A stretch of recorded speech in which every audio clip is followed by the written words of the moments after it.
Hello there and welcome to the most watched business show in the country. This is the Business Weekly Show here on City TV and I am your host Michael Obodu. Please follow me up on Twitter at @mobodu. In the next 1 hour, I'll be bringing you a wrap of all the major business news stories for the week. So if you're ready, let's go.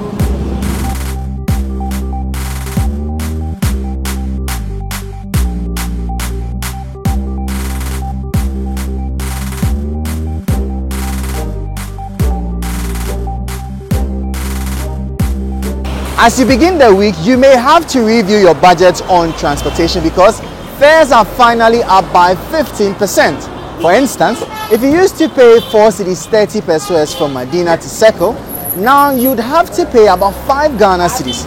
Transport operators say they can no longer bear the impact of the increase in fuel prices. And to be fair, transport fares haven't increased in quite a while despite this. Some passengers on Saturday morning started their day with heated arguments with drivers of their conductors over the percentage increase in transport fares. While some persons have welcomed the percentage increase, many of them have described the rates charged at some lorry terminals as outrageous. It's really bad. Yesterday I picked a car from Takwa to Kumasi. I'm a student at KNUST and I pay 60 cedis. And this morning I'm to return to Takwa when I'm told there's been an increment of 10 cedis. So this thing came as a shock because we were anticipating an increment, but we never thought it's going to be that big. So meaning when you are traveling now, you have to prepare. And if you don't prepare well, maybe the next time there's going to be an increment, you won't be aware unless you look for a friend to get something to add to your money. So this is very bad. I think the price of the fare is too much. It has been increased. 10 cedis increments is too much. It was 60 and it's now 70. You see, and I think the problem is with the fuel pricing. That is what is causing the problem now. So if the government can do something about the fuel pricing, I think it will help all of us. So if even if it's 65, it would have been better. But from 60 to 70, and I don't blame them. It's the fuel pricing. That is what is causing the problem. So I think that is the only problem. The fuel pricing is shooting up almost every day. Because of the fuel price, every country is now, what do you call it, is having problems of economy. Unless the fuel come down. The transport fare increment is not the government. It's because of the petrol. City News checks at many parts of the Ashanti regional capital, Kumasi, show that transport operators have begun implementing the directive by their leadership for transport fares to be increased by 15%. A visit to major lorry terminals show that while many have increased transport fares in line with the directive, others, such as the VIP terminal, are yet to take a final decision as fares remain the same. Some drivers who have begun charging the new rates, however, lament that the increment is not enough, as they want it to be increased by at least 30%. For driver for na fair now moje amaye na say increment na ba no 15% no ya bonyo so ane say petrol na won atuma no yantu ya fair mu free tete yantu mu abedu by this time afa no mama 15%.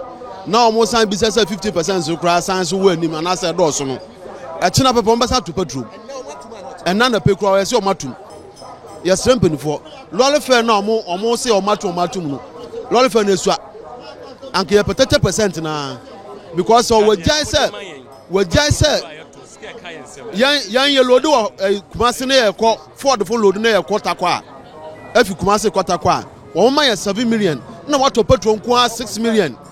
Omo de no 6 million 4.5 5.5 aden yan ya dwuma na ye no aban osisi yan hwese petrol no wato so obi a okodi dwa no okofa ba osi ya to petrol so nto so ato ne nyoma so petrol ra na awokoto petrol no ho no ono so ato petrol ni so driver ni na awokoto di dwadifo no businessmen women fo na ko no edwo ma ba ne so driver ni de men to petrol so na men to first so eti aban no say no obu yen ke say driver for de anytime bia no aban bia ba obu yen kwasiafo obu yesisifo so ade ne ye kasa ban ne oye no yen tiase yen pe So be my dey o me 30%, no say 50% no. Enye ye hwe. Petrol ni etu o memu ano. Ye hu so enti say 15% na o person de my drivers no. Ye ni nya adwen. Se ni nua anane wo fa asa na busuani e commercial driver. And they also called on government to consider abolishing some taxes imposed on petroleum products to help reduce their burden. See, I said, send taxes no and I bind a good petrol no so. Now say you just 3% crop free so no. Ye who hayama tambiano, ye tim koba on say ye 2 petrol mo na ka bibia obi amfroka. Yes ya obi ama. Oh, nti ye be say ka bind be taxes na den a free petrol no so. Na ye ho aheha ye kakra tax na egu petrol so no. Omunye bi mfiri so ayafi woni na o. 7 papa. Bako 7. Na dem ko na Ghana fo mpani fo oje yes rom bebre ngrofo ntokwa no na nse na start entumi nka petrol mo nteso. The latest development between Russia and Ukraine might seem very far away from us, but it doesn't mean we are immune from its impact. The Chamber of Petroleum Consumers Ghana, COPEC, is warning that fuel could sell for about 50 pesos in the next few days if nothing is done by authorities in Ghana. The conflict between the two countries has already forced fuel prices on the global market to hit about $100 a barrel, whereas they were just at about $65 in January.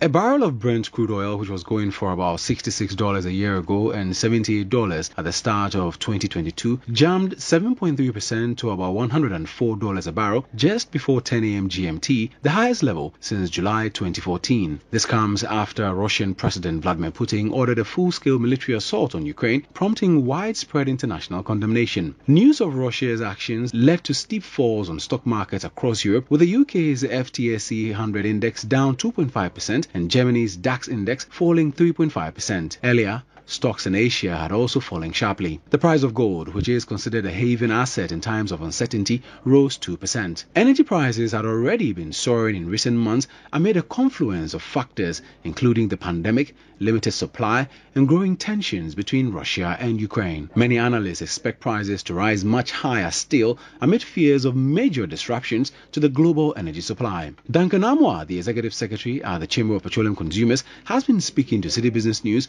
on the impact of the development in Ukraine on fuel prices at local pumps. As far as petroleum economics is concerned, you are dealing with demand and supply function. Global demand is rising because COVID is also easing gradually and economies are picking up, and so there's a lot more demand for oil now than last year, a year today. With Russia now getting to war with Ukraine in their quest to annex Ukraine, Russia remains the second largest supplier as of this day. And so if the second largest supplier is already not going to be able to have the kind of output that they did put to the market, then clearly the supply side will be hindered, and naturally prices will go up. So you check between yesterday and today, just within a 24-hour period, global prices have done about $6 variance. As of close of yesterday, we're dealing with 96. As of this morning, 102. If these bombings are sustained by the end of the week, you could hit 110. You could even do 120 at some point, simply because you are knocking out the second largest supplier by the NATO sanctions that we saw. Ghana, as an oil importing nation, your pump prices would simply be encumbered. Mr. Amwa further charged government to take action now, using the windfall from the sale of oil from Ghana to keep prices at the pumps from rising. You also export crude, and so on the second leg, revenue would be increased greatly. What you produce at the Jubilee fields for export, from 92 to 102, that's $10. A lot of windfalls will be coming in. This is the time for those within the policy space to sit we are not in normal times. If they don't sit to agree on applying part of the windfalls that between yesterday and today is hovering about $10 to the local pump prices, we will get to a point where Ghanaians can no longer afford fuel.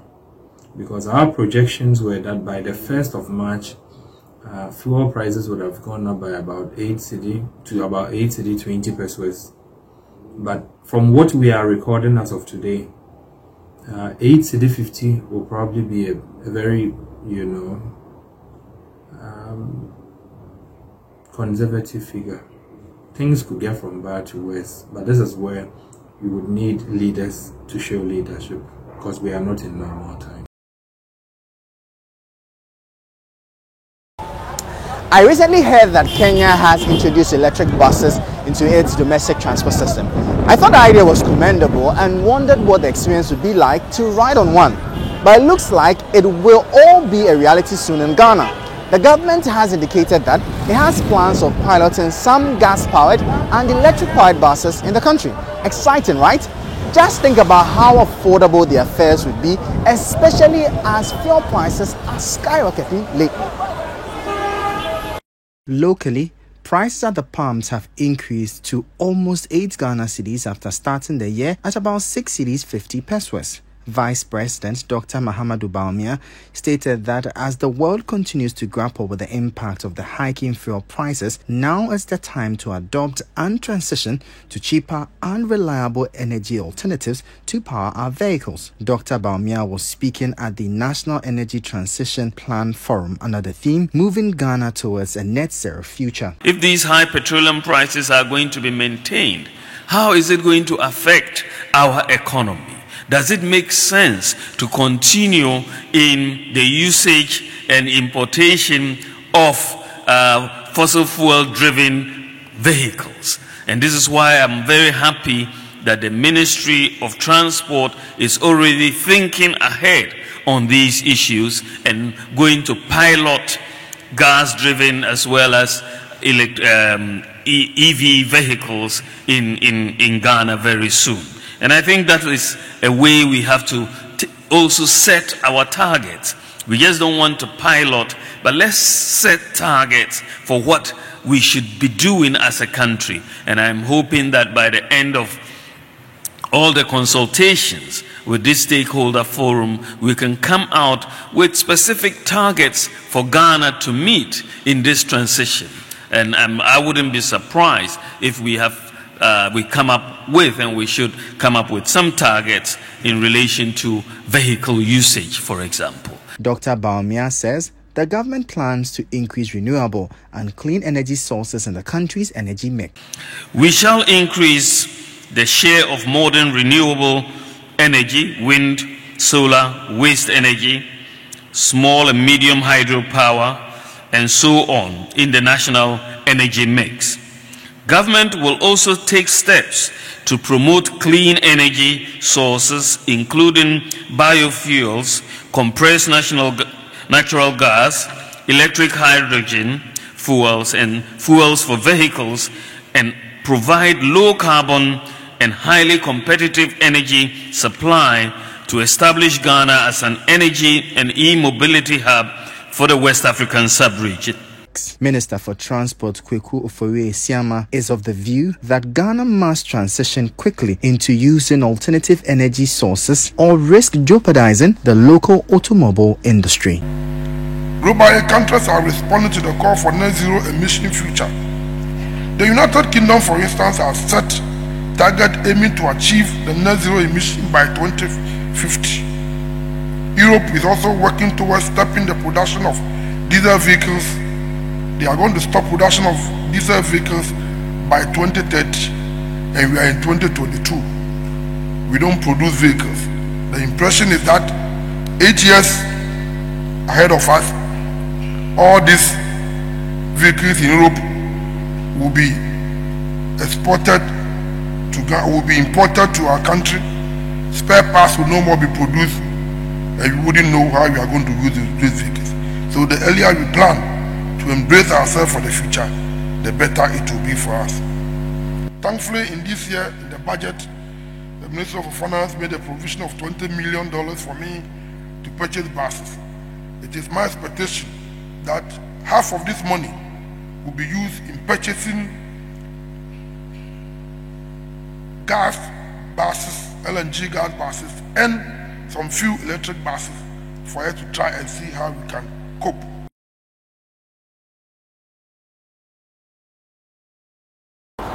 As part of efforts to increase access to technical vocational education in the country, the government is set to construct 6 more technical institutions by the end of the second quarter of 2022.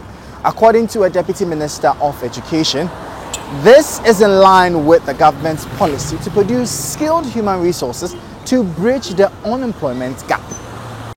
As of February 1, 2022, the total unemployment population in Ghana was estimated at close to 636,000, slightly decreasing from the preceding year when around 645,000 people were not in any form of employment. In 2015, the peak of unemployment was observed in the country. Overall, the rate of unemployment has been following a downward trend. Governments over the years have struggled to provide jobs for the unemployed. Government is hoping to minimize this by doubling its efforts of making technical vocational education training accessible. The current government is hoping to train more skilled human resources through TVET. It has begun with a retooling of existing technical institutions and also putting up new ones. At the maiden edition of the Invest in Her TVET campaign in Accra on Thursday, a Deputy Minister of Education, Gifty Chum Ampofo, outlined what has been done to get more of the Ghanaian populace employable. The government is ensuring that TVET institutions are well equipped. And talking about equipping TVET institutions, as of now, we have 13 already existing TVET institutions that we have furnished with workshops. And these workshops have modern state-of-the-art TVET equipment, not just for teaching and learning, but also for industrial purposes. In addition to all these, the 10 technical universities are also equipped by the same project and administrative retooling by Amateur. Again, we have a number of technical institutes already existing that we have an agreement with the Austrian government giving us concessional loans to upgrade them. The maiden edition of the Invest in Her TVET campaign brought together stakeholders to look into how more women can be trained on the TVET sector. Through the Invest initiative, WUSC is utilizing an inclusive market system approach to strengthen the capacity of a diverse array of TVET stakeholders to support women trainees, graduates, artisans, and entrepreneurs in male-dominated trades. The Director General of TVET Service, Mausi Awite, said this will provide a unique opportunity to strengthen and connect TVET system actors on both the supply and demand side of the labor market. In this country where women, there is no restriction, people are being encouraged, especially the young women, to go into the male-dominated vocations. And that is what this project is all about. We all know that the women cannot do it alone. There's a need for collaboration, and I'm happy that we have realized that it's not about equality, but it's about equity, and that is what this project is all about. And we are very, very much excited to push more women into female-dominated vocations, and then to mentor them. Apart from just the training, we do workplace experience learning. So the students go to the workplace, the industries, do some learning there and attachment. And so industries, it's not out of this. We do that hand in hand. And even in the development of the curriculum, the schools do that in collaboration with industry. The industries come on board and they are part of the curriculum development. How can Ghana and its citizens benefit from the country's energy sector if they aren't playing leading roles in its various subsectors? This is why the Energy Minister, Dr. Matthew Opoku Prempeh, has reiterated calls for Ghanaians to step up their game in this space. According to him, the trend of expatriates being awarded huge contracts due to the lack of skills and technical know-how among Ghanaians must be addressed. According to Energy Minister Dr. Matthew Opoku Prempeh, having more Ghanaians participate in the industry will ensure national development and create jobs. To achieve this, he believes more people ought to be given the needed education and training in the various subsectors of the energy space. The minister was speaking at the launch of the Ghana Welding Bureau, which has been set up to regulate and see to the development of the welding industry. When you look around, there is nothing we can do without fitters or pipe fitters or welders. You talk about the Ghana gas that is supposed to take gas everywhere. If it's supposed to take gas everywhere, including our homes, just imagine the number of pipe fitters we need. If we talk about Tema Dry Dock, my colleague and very, very close friend, Minister for Transport, we're going for some money for something. He said, Kofi, Tema Dry Dock, don't forget to. He's busy pursuing the agenda. If we have dry dock working, all these FPSOs can even be built in Ghana. That is taking commanding heights of your economy. The people who will come from Malaysia or Philippines to lay the pipes, they will take the money and they will take the talent and the skills back home. And they will earn fat salaries. But for Ghanaians to enjoy what we call our oil find, especially now that we are in an energy transition before we have even begun enjoying our oil find, there's an imperative that we in government do everything to have as many Ghanaians trained as possible for the benefit of Ghana. Ghana has over the years lost opportunities for indigenous welders to be employed to play key roles in the upstream petroleum industry, though there are thousands of qualified as well as artisanal welders in the country. To address this challenge, the Ghana Welding Bureau has been set up to be responsible for the certification and registration of companies and individuals involved in the welding and allied operations. This will in turn pave the way for young Ghanaians to be employed in the oil and gas, mining, automotive and other allied industries. Here is the Chief Executive Officer of the Petroleum Commission, Egbert Feeble, speaking on the development. The Jubilee field was discovered in 2007 and production commenced in 2010. We are therefore in the 12th year of oil production with 3 FPSOs in our waters. Yet when it comes to welding and pipe fitting, which are 2 very routine areas of employment on FPSOs or drill ships, our welders play a very minimal role, if any at all. Pipe fitting is also an area where we are deficient. Welding, at least, is taught in some of our technical universities and technical institutions. Pipe fitting, however, is not, at least as a standalone course. Thus, whereas all oil and gas invariably end up passing through pipes for use, we have not positioned ourselves to train or teach our students who are desirous of qualification for work as pipe fitters.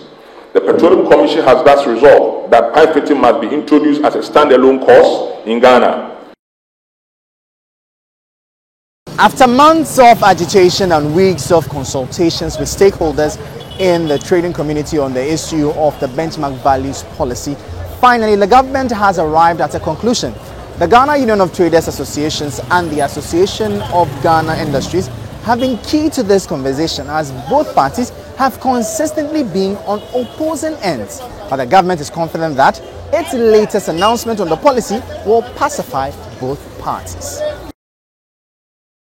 The policy has since its inception received varied views among players within the port and trading industry. When government in 2019 announced the decision to reduce the benchmark values for some general goods by 50% and 30% on cars, the idea was to increase volumes of traffic at the port and ultimately increase government revenue. While importers and exporters, freight forwarders as well as the Ghana Union of Traders Associations praised government for how the decision reduced the cost of doing business, groups such as the Association of Ghanaian Industries were concerned about the impact on the competitiveness of their products. But government nonetheless went ahead with its implementation. Government announced the reversal of the benchmark value reduction policy in the 2022 budget and set January 4th as the implementation date of the policy. This was met with stiff resistance from the trading community, with GUTA hinting of a 50% increment in the cost of goods and services if the policy is implemented.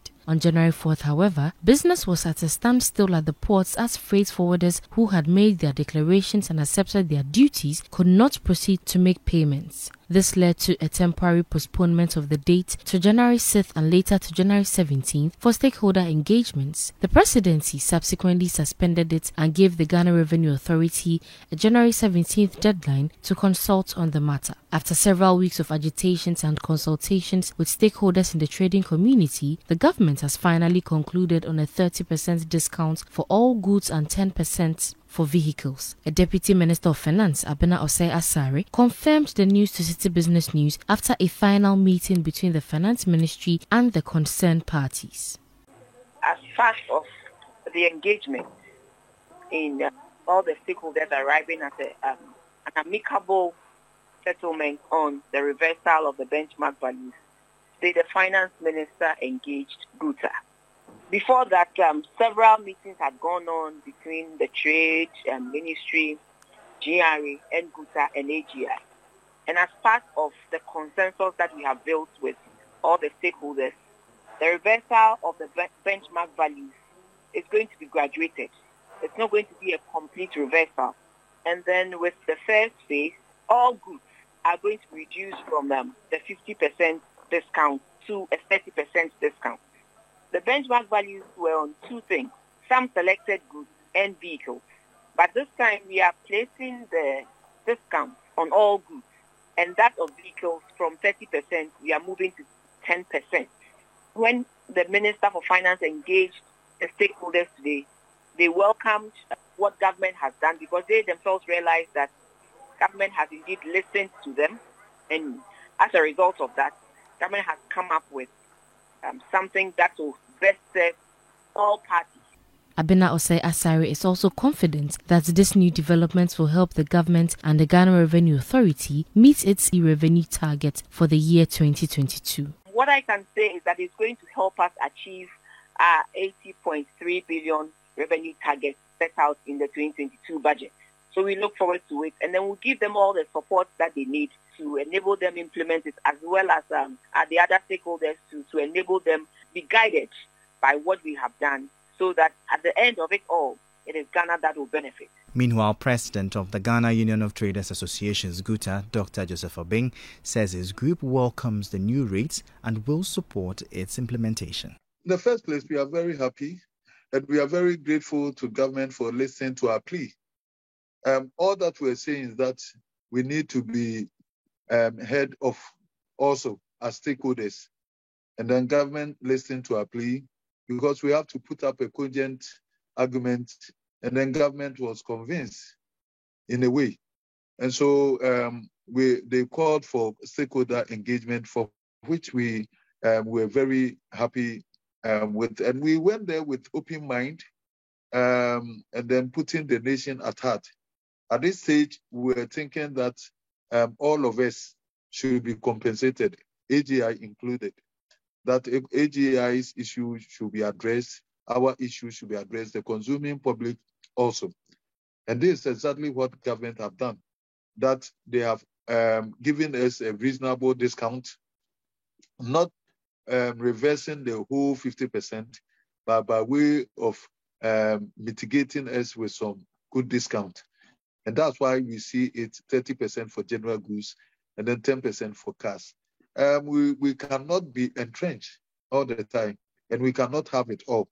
So we are very grateful to government for this gesture, and we are going to hold this together and make sure that we educate our members to comply with the new tax.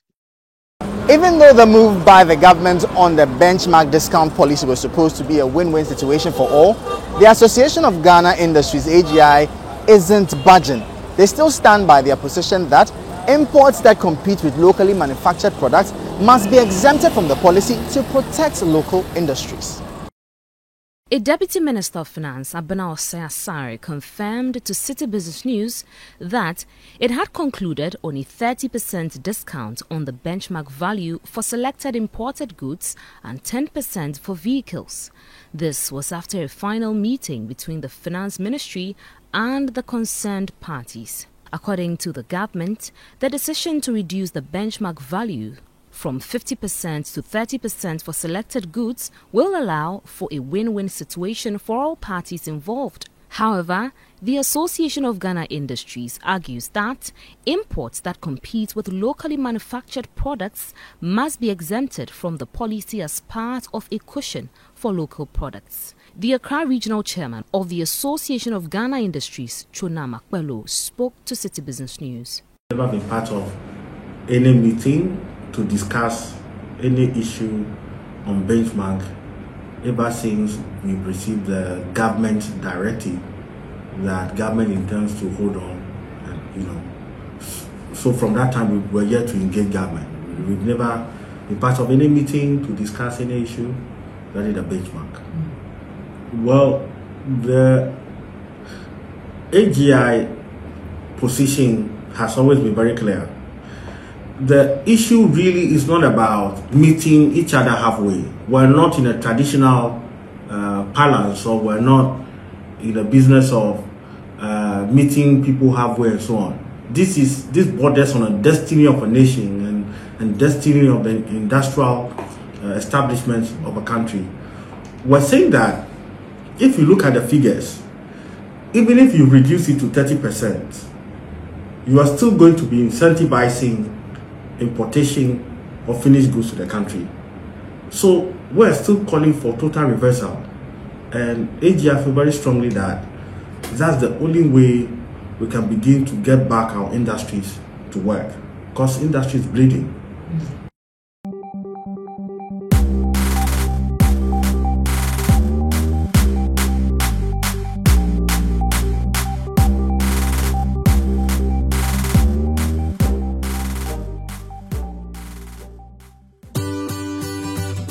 City TV is live on DSTV. Go to channel 363. On GoTV, access City TV on channel 182. On a digital TV, please press the menu button on the remote control and run a new search on your TV. Take note that without an antenna, you cannot access City TV on your television. City TV can be accessed on a free-to-air digital box like the GoTV and StarTimes box. City TV, it's your world.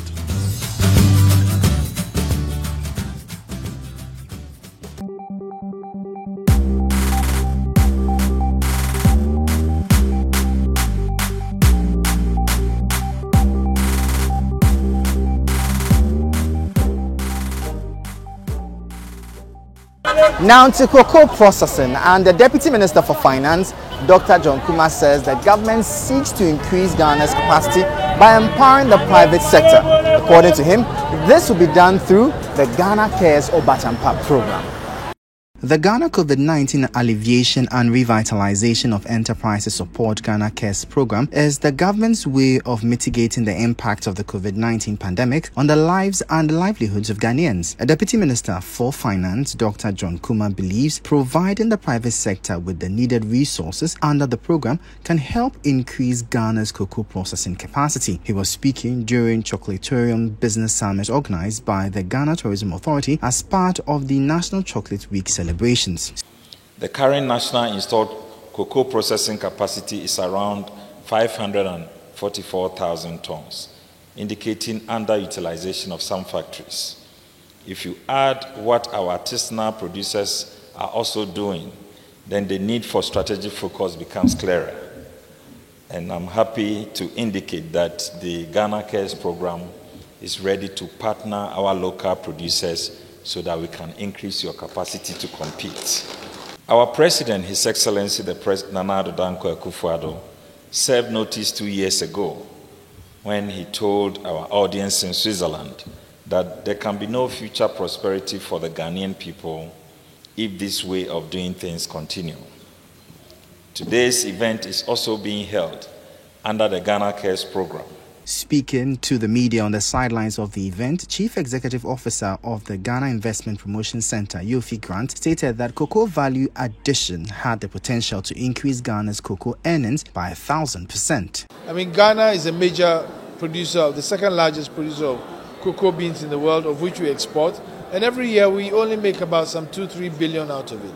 But if we could add value to this cocoa, structurally build an ecosystem where we can add value to the cocoa and produce chocolate, then we stand a bigger chance of probably making some 20 billion a year out of chocolate alone, which is much more significant than the 2 billion we make just selling the beans. The import of what I'm saying is that I think it's way overdue that we should be exporting our cocoa beans. We should be adding value to it.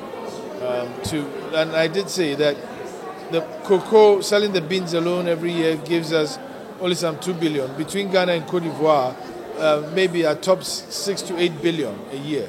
But if you look at the chocolate industry, which is estimated to grow to 160 billion in 2022, if the group that produces 67% of the beans are nowhere in that equation, then there seems to be a little imbalance. CEO of the Ghana Tourism Authority believes there is the potential to raise revenue from cocoa tourism in Ghana with the right collaboration. I mean, if you take domestic tourism, for example, product development is one of the things that we are looking at. And now we've seen that cocoa farms are becoming even worthy attractions for people. If you go to Asamankesi, for example, there is a cocoa farm that has started receiving a lot of visitors, and they are looking for funding to expand that space. And so agri-tourism or cocoa tourism is also another aspect. The whole experience. If you go to Tetekwashe Cocoa Farm, we've built an experiential center there. What we are seeking to do is that by next year, we'll have expanded the scope so that when you go in there, by the time you come out from the farm, you will have started from where the first tree was planted, and you leave the farm with a chocolate bar in your hand. Those are the things that we are seeking to do. But to do that, we need private sector participation. We need all of us, public sector, private sector, to sit around the table, see what the gaps are, what are the challenges that they are facing as private sector, and how the policy direction can be put in place.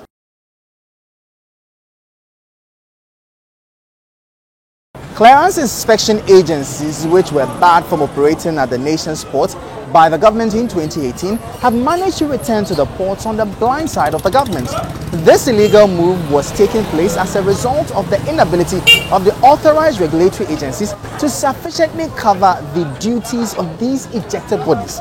This came to light at a forum on port relations organized by the Importers and Exporters Association of Ghana.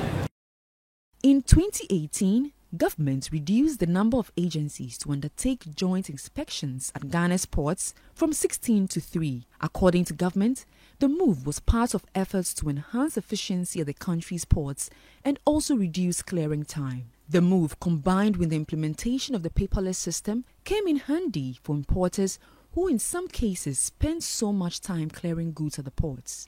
The 3 agencies to undertake the inspections were the Ghana Standards Authority, the Food and Drugs Authority, and the Customs Division of the Ghana Revenue Authority. However, in recent times, other clearance inspection agencies which were barred from operating at the nation's ports have returned on the blind side of government. This came to light at a forum on port relations organized by the Importers and Exporters Association of Ghana. Addressing the media, former president of the Ghana Institute of Freight Forwarders, Joseph Abaga, explained that this illegal move was taking place as a result of the inability of the authorized regulatory agencies to sufficiently cover for the duties of these ejected bodies. These agencies in themselves has a mandate to fulfill as far as certain commodities importation into Ghana is concerned. But as their location of control, whether to be in the port or they should be at a remote place, is the issue here. The 17th May announcement, I'm sorry to say this, 3 agencies or 2 agencies, including customs, becoming 3. Those 2 agencies, even though they have their core mandate cannot cover the other people. And that is where the conflict is coming from. Because what the planned quarantine person, by just citing the goods with his eye, can see, the food and drug person cannot see that, because they are trained in different categories. And that is what the issue is. Meanwhile, Deputy Commissioner of the Ghana Revenue Authority in charge of port operations, Joseph Educhei, has said that the authority is helpless to stop the illegal operations of inspection agencies which were barred from the port in 2018. He, however, stressed that the authority was doing its best to streamline its activities to reduce delays at the ports. As a matter of fact, 3 agencies are supposed to do examination at the port. But as I said, other agencies have come into the port, upon whose authority I cannot tell. But we are doing our best, and therefore I will expect that we can streamline activities at the port so that the unnecessary delays will be minimal. What really is the point of exposing a crime if there aren't any punishments associated with them? The Auditor General's report has exposed a lot of anomalies in various government agencies over the years, and the Auditor General, Johnson Ekwama Asiedu, is urging the Ministry of Finance to sanction individuals or institutions found culpable of misusing public funds, since accountability was key to ensuring the protection of a country's resources and value for money. The Auditor General was speaking at the launch of the 2021 financial year audit. The event was under the theme Ensuring Fiscal Sustainability Through Revenue Collection and Accounting, the role of the State Auditor. Speaking to the media on the sidelines of the event, he stressed the need for the Finance Ministry to punish persons who misappropriate government funds to serve as a deterrent to others. Each body responsible or playing a complementary role in our audit, for example, the Attorney General's Office, the PAC, they have their role to play, even Minister of Finance. I urge Minister of Finance, if you have named somebody or an institution in our report that the money the ministry gave that institution has not been properly used for, I think it is good for the ministry to demand accountability before subsequent releases are gone to them. If you report they have not been able to account for 10 million, then you give them another 10 million, you give it, then it won't help. So we want Minister of Finance to look at it. If they take our report, those institutions that have not done well, we should sanction them strictly for them to know that the money is not for free. You are going to use it for a purpose, for the development of our country. If you can't account for what I've given you already, you cannot be giving more. And we see it happens. Even if our donor partners, development partners, if they give you money, you don't account for it, no more is coming. We can do that here. He further called on institutional heads to take keen interest in the accounts section of the organizations to prevent anomalies that keep coming up in the Auditor General's report. I have enough evidence to say that PAC is not enforcing it to the latter. I can't say that. They are doing their best. What we know is that some of our recommendations keep recurring.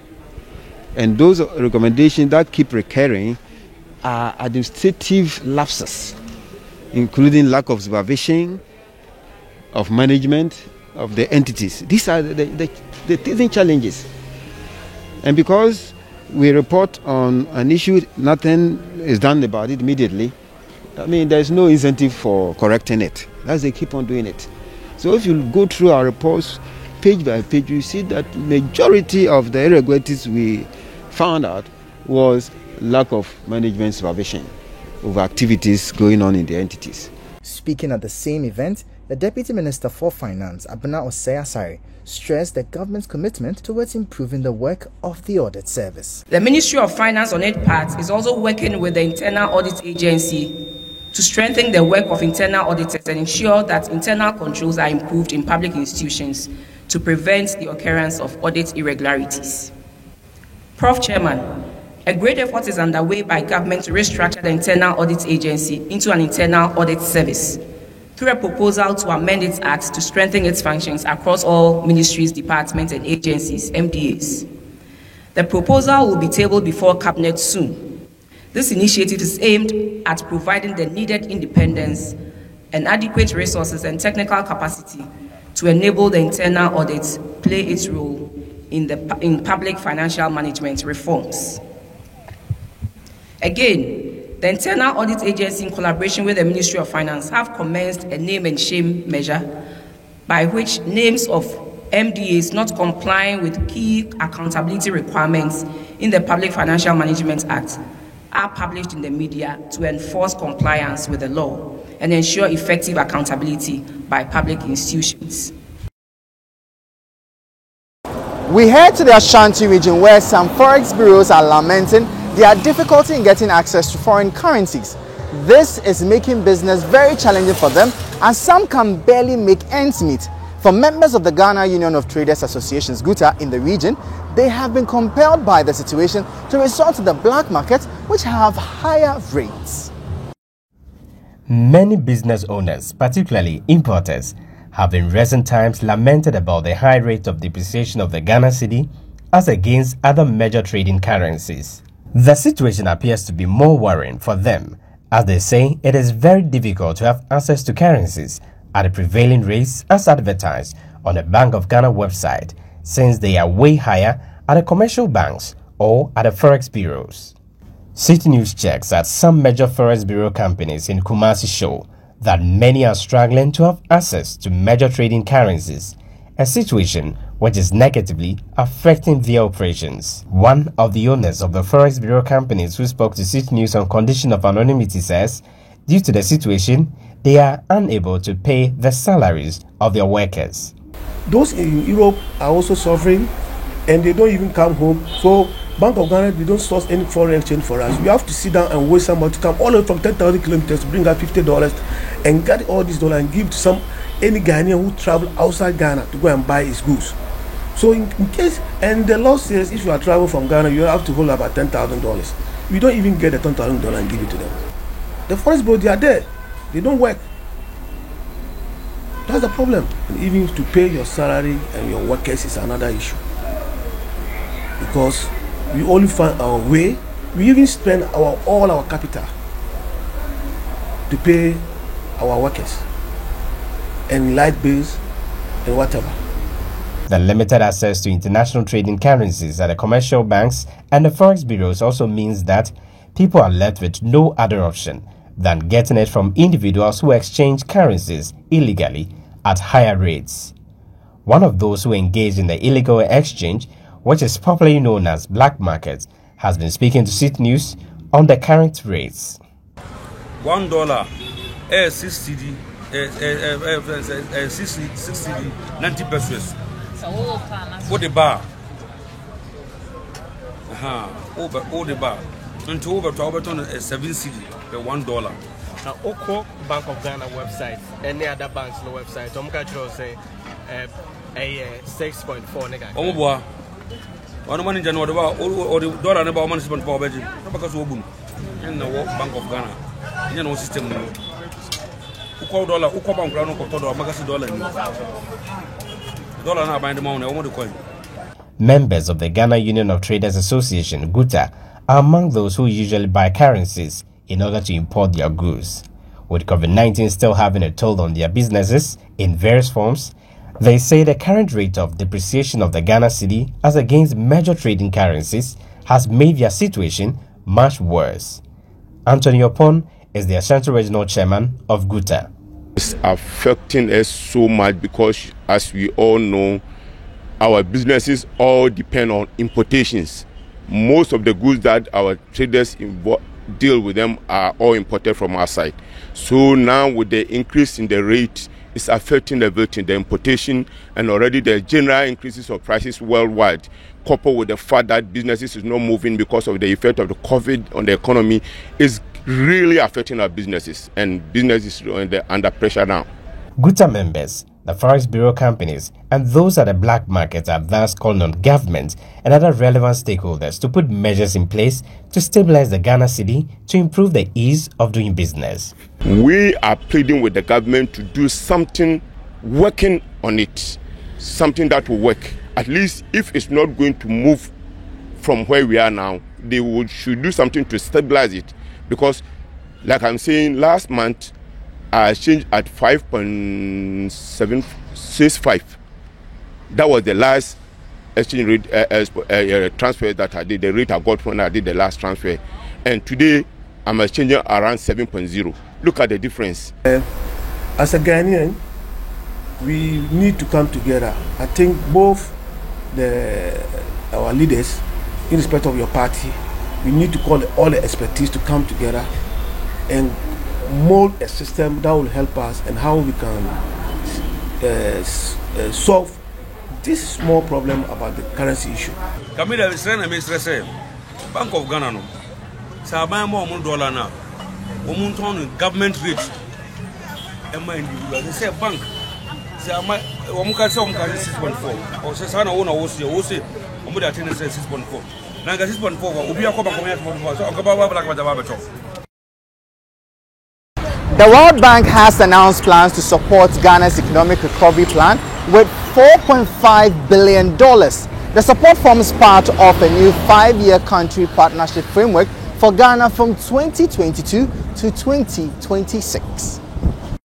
According to a release from the World Bank, the new 5-year country partnership framework CPF for Ghana covering 2022 to 2026 will support Ghana in its COVID-19 and medium-term development agenda and will prioritize investment in human capital, job creation, economic diversification, building a resilient health system, and fostering a greener and more inclusive society. It is designed around 3 mutually reinforcing focus areas, namely enhancing conditions for private sector development and quality job creation, improving inclusive service delivery, and promoting resilient and sustainable development. Exploiting the opportunities of digital transformation will be a cross-cutting theme. The $4.5 billion CPF was prepared jointly by the World Bank, the International Finance Corporation IFC, and the Multilateral Investment Guarantee Agency MIGA. Commenting on the new framework, the World Bank Country Director for Ghana, Liberia and Sierra Leone, Pierre Laporte, stated that the new CPF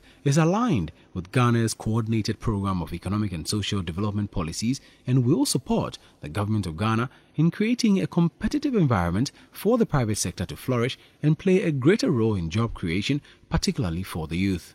Mr. Laporte added that through the CPF, the World Bank will also support policies and programs that aim to strengthen digital transformation for improved service delivery and productivity, improve governance, and promote greater inclusion, including strengthening women's economic empowerment. Regarding the significant social and economic impact of the COVID-19 crisis, the Bretton Woods Institution noted that the framework will address the immediate as well as medium-term implications of the COVID-19 crisis in line with the Ghana Coronavirus Alleviation and Revitalization of Enterprises Support Program and lay a path on how the World Bank, IFC, and MIGA will leverage their relative strengths to partner with Ghana for stronger development outcomes.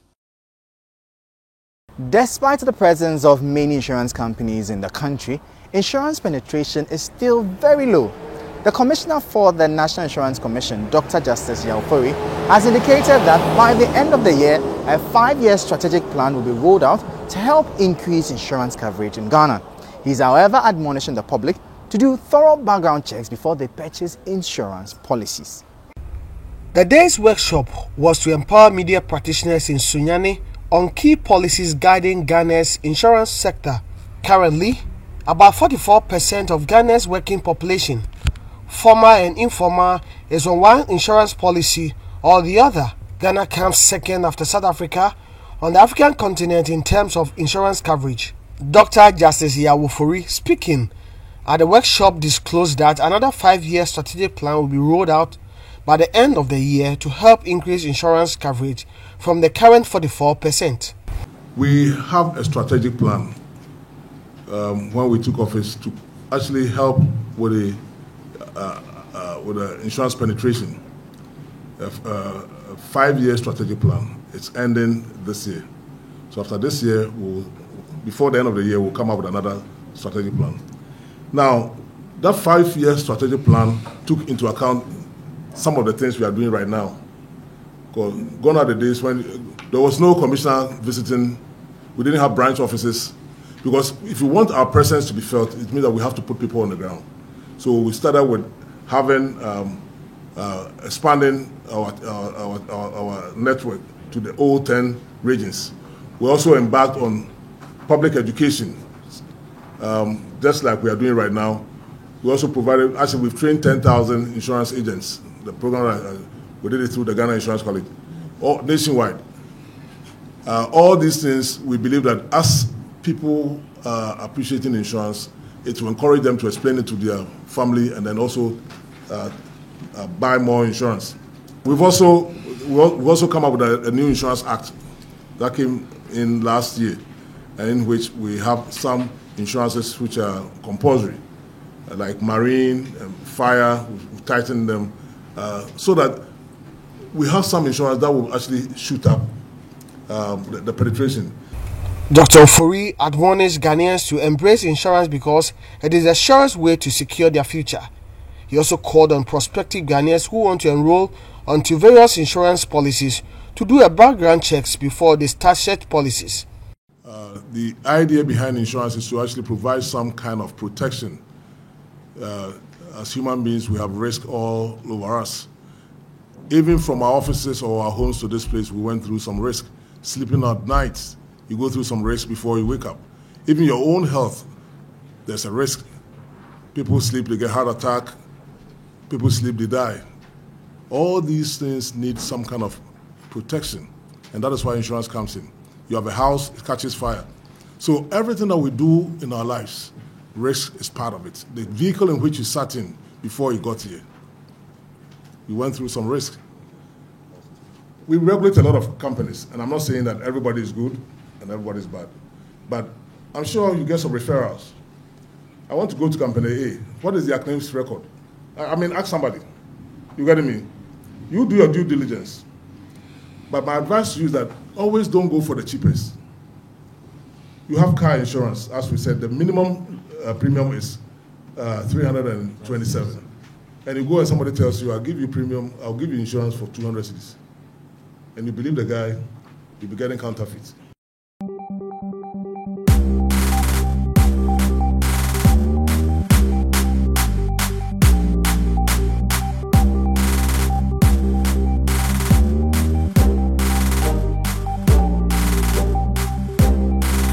Well, this is all time will allow us for this week's edition of the Business Weekly Show here on City TV, your most watched business show in the country. My name is Michael Obodu.